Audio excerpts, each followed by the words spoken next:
Black people have been playing the Squid Game forever.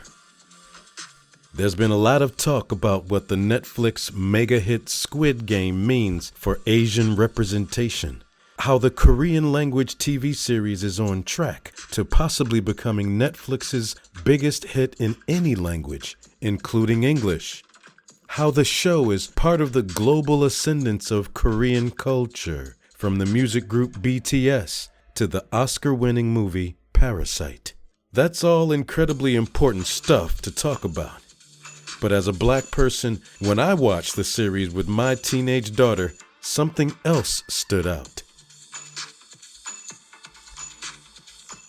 Can we talk about the way Squid Game portrayed rich, ruling class Americans? Because I was loving that. Spoiler alert, if you haven't watched Squid Game, go binge it and meet me back here. I'll wait, okay? We good? Let's go on. Squid Game is, at its heart, a cautionary tale about the way the rich oppress the poor. It's a story of class struggle. A group of people in South Korea who are facing crushing financial debts are recruited to risk their lives in a violent series of games with the promise that the victor will win enough money to settle up with their creditors. It's basically The Hunger Games rewritten by Bernie Sanders. The players are a motley crew, including a North Korean refugee, a gangster, a gambling addict, and a disgraced business school prodigy. But it is soon revealed that a group of apparently non-Korean VIPs is bankrolling the game. Every one of the players is portrayed more sympathetically than the VIPs, who wear creepy golden animal masks and speak in accents that seem to be jarringly American. The whole show is in Korean, so the American voices really stand out like a Kobe Bryant jersey at a Boston Celtics home game. The VIPs are rude and entitled. The VIPs use female servants as footstools. They make crude, juvenile sex jokes about the number 69. One of them tries to rape an undercover cop. Unlike the contestants in the Squid Game, who are humanized and sympathetic, the VIPs are cartoon villains, hateful and irredeemable. I loved every minute of it.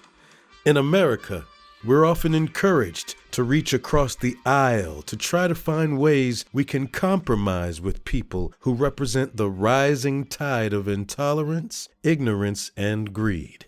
When progressives call out the excesses of the super rich, they are often pilloried in the press as socialists or un-American or worse. It's good to see that all the way in Seoul, Korea, filmmakers have the same view of the ruling class in America that many black Americans have had for a long time. It's an objective view. It's a damning view. And it's exactly what we thought all along.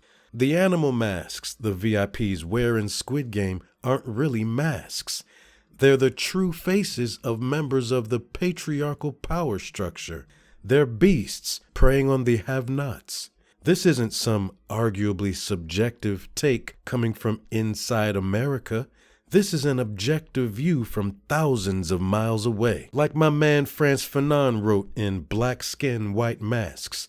There are too many idiots in this world, and having said it, I have the burden of proving it.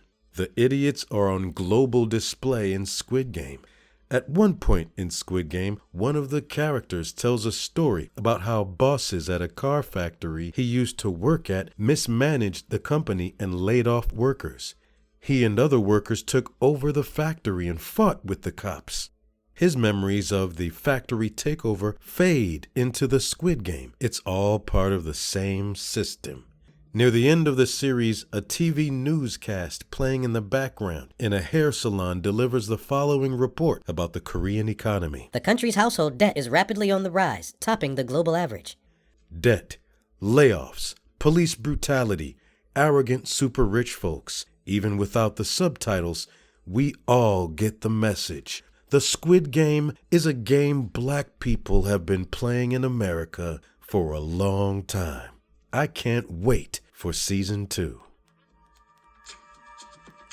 And this is MC's voice, narrating an article written in the griot by C.J. Farley, the author of 5 novels, including the new young adult novel 0 O'Clock, and a number of non-fiction books including Before the Legend, The Rise of Bob Marley, and the national bestseller Aaliyah, More Than a Woman, which was adapted into a hit movie for Lifetime television.